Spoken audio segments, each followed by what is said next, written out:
How the media fools everybody, even the prominent politicians. Let's see how this propaganda machine works. And we start with Iran International TV, which is sponsored by Saudi regime. Propaganda machine has always been a very significant form of warfare. But in Iran's case, it is a different game altogether. There are about 250 Farsi language televisions and hundreds of radios working 24/7 against the Iranian government. And their mission is to portray a distorted view of Iran's reality and politics. On top of all televisions, we have Iran International TV, a Saudi-funded TV which Mohammed bin Salman spent $250 million to help launching the television. Apart from the annual expenditure of the network, which is estimated to be tens of millions of dollars, all on Saudi's account.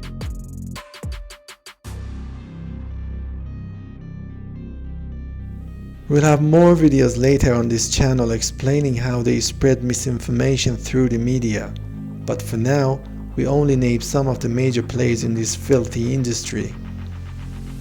The next big name is BBC Persian from the UK. BBC Persian started on 2009 and broadcast free programs 24/7 for Iran and its neighboring countries via the satellites. And who pays for the BBC Persian TV? Of course it comes from British taxpayers' money.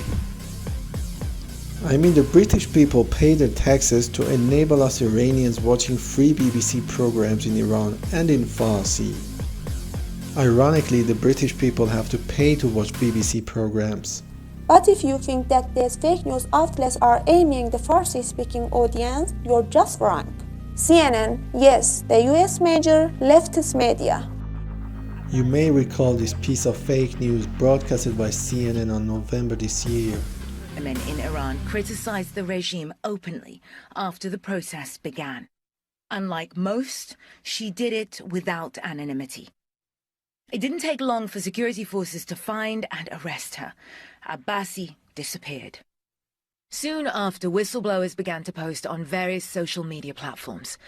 Medics sharing eyewitness accounts of what had been done to Abbasi. First of all, they say, there were a few plainclothes men with her and they did not let her out of their sight. Even during a private medical examination, they were there. She was my patient. I went to her bedside. They had shaved her hair. She was scared and was trembling.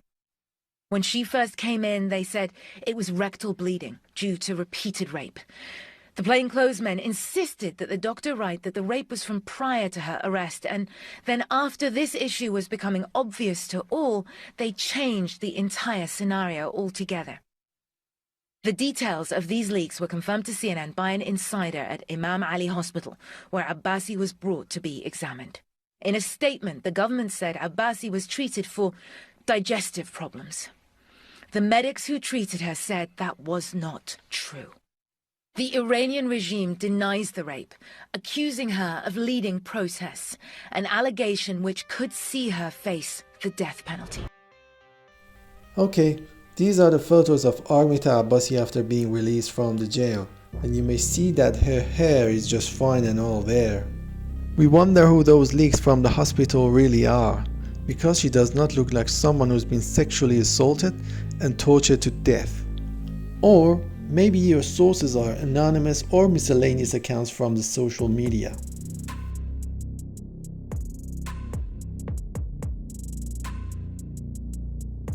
And here is a crazy interview from a German-Iranian reporter who lives in Germany. Diesen Gefängnissen, was macht der Staat mit denen, die er dort festhält? Alles erdenklich Brutale, um die Menschen zum Schweigen zu bringen. Strafen ausgesprochen.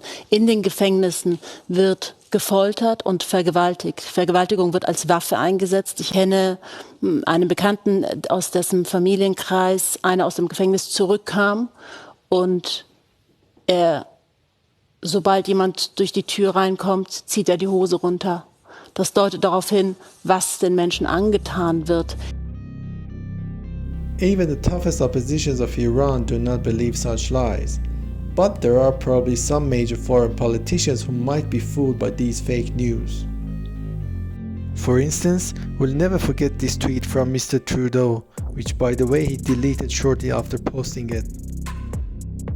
Hey Mr. Trudeau, go ahead and ask your American friends. They will tell you more about the number of prisoners in the United States. And they will also tell you that the prisoners in the US may one day be able to exchange parole for their kidneys. While in Iran, they pardoned most of the prisoners this year. Even those who have destroyed people's properties and attacked the police during the riots.